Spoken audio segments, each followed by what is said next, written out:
Hey, what's up, guys? This is Eric Morales with EM Photo, and welcome to another tutorial. The reason why I'm making this tutorial is because I edited this image that you see on screen, and I had a few people hitting me up on how I went from this to this. Now, the process that I use for this image is not really complicated, but it's a little unusual since a lot of people don't know about these techniques. And it's a pretty simple technique. What I did, I actually grabbed the image and I separated some of the highlights and some of the shadow details on separate layers. As you can see, this is the original image and this is the edited one. And I know some people could say, well, you could have done this with an adjustment layer, as simple as that, blah, blah, blah, blah, blah. But look at all the details that I have in this image. Let me back it up a little bit. Now, as you can see, let me turn everything that I did off so you'll see what I mean as of why I decided to edit like this.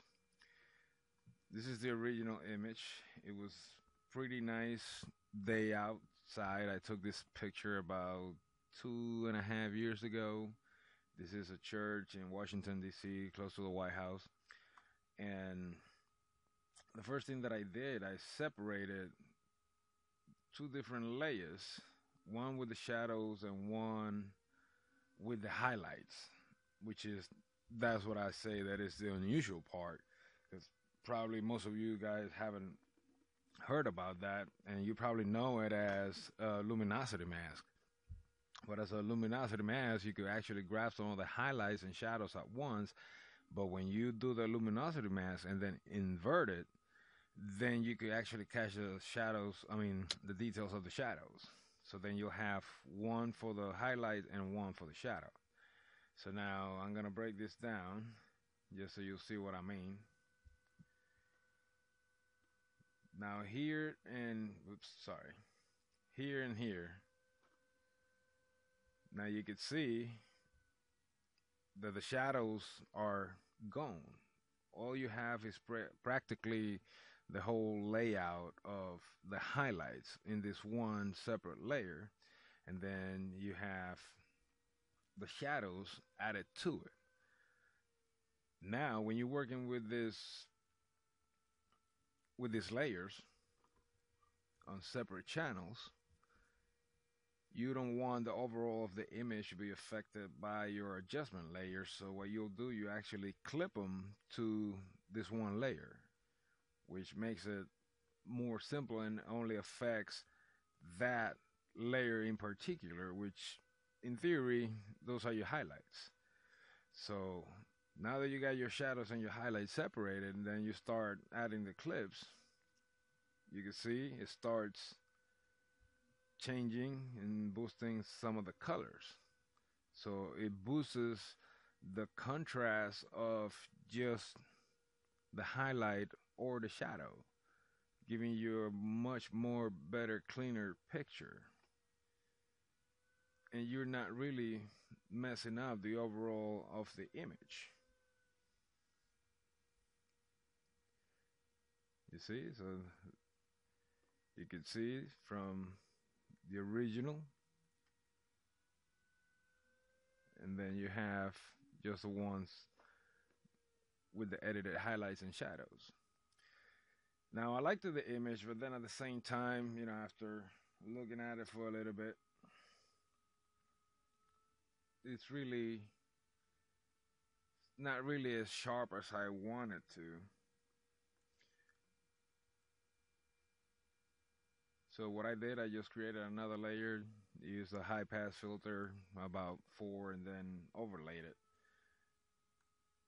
Now you can see all the details if you concentrate in this area here. You see how the sharpness really affects and changes that area right there. See, it looks a bit blurred. Now it's a tad sharper. So then once I got this image up to this point, free antivirus, all right, okay.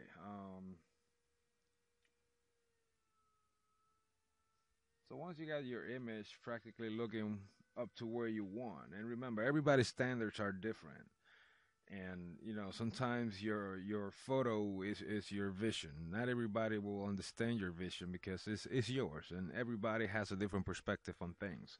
So some people might agree, some people might not agree, but a lot of the people out there, they're always trying to attach everything to their vision. But you see, if this is your photo, this is your image, this is your vision, and you can't be pleasing everybody else because of their vision, because you got to please your vision first.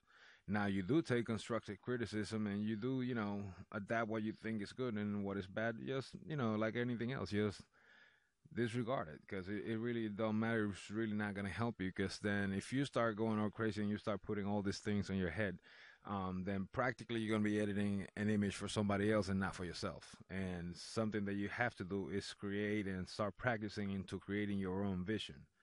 And as far as this image right here, I think up to there it looks good. Now I saw there's a few things that still could be improved, so then I use a cursor adjustment layer just to bring better contrast. When you bring better contrast, then you bring better detail, as you can see around this main entrance right here of the church. You can see the difference in the shadows. It brings a little bit more detail. Also right here on the tree, because I fixed some of the colors, and it really wasn't much. I affected a little highlights, bit of the shadows, and then I boosted up a little bit on the midtones, and that's about it. And then with the color balance, I think it was good up to there, but I still felt that it needed a bit more of a blue sky, because it looks kind of like a tail color on the blue. So that's why I used the color balance, and I just boosted the blue just so I could get a bluer sky. So then finally I just went ahead and added a gradient overlay and changed the blend mode to soft light, just to kill a certain areas that was a bit too bright, or trying to redirect the attention or the focus back into the church. And practically that's how I did it. Very simple technique, and it's not really all that hard to understand once you know separate your highlights and your shadows and the different layers, like I told you. Then you'll be able to work from there without messing the overall of the image, because you're only attacking that specific areas on the shadows and the highlights, and you didn't mess the overall of the image doing so. So I hope you enjoyed this tutorial. I will make another tutorial explaining on how to do the whole setup, but I just really wanted to show you this technique, make you aware of this technique. It's pretty swift, pretty nice. I do have to say it doesn't work for every image. I noticed that I try to use it on portraits, and works on some, and it doesn't work on others. But I noticed that when you're doing landscapes and buildings and stuff like that, it really helps you intensify some of the details from shadows and highlights. And I know you love the technique. If you do a lot of landscapes, you'll love it.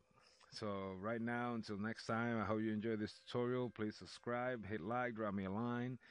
And if there's anything that I can help you with, just hit me up, leave me a message, and I will be happy to comply. All right? So until next time, have a great day.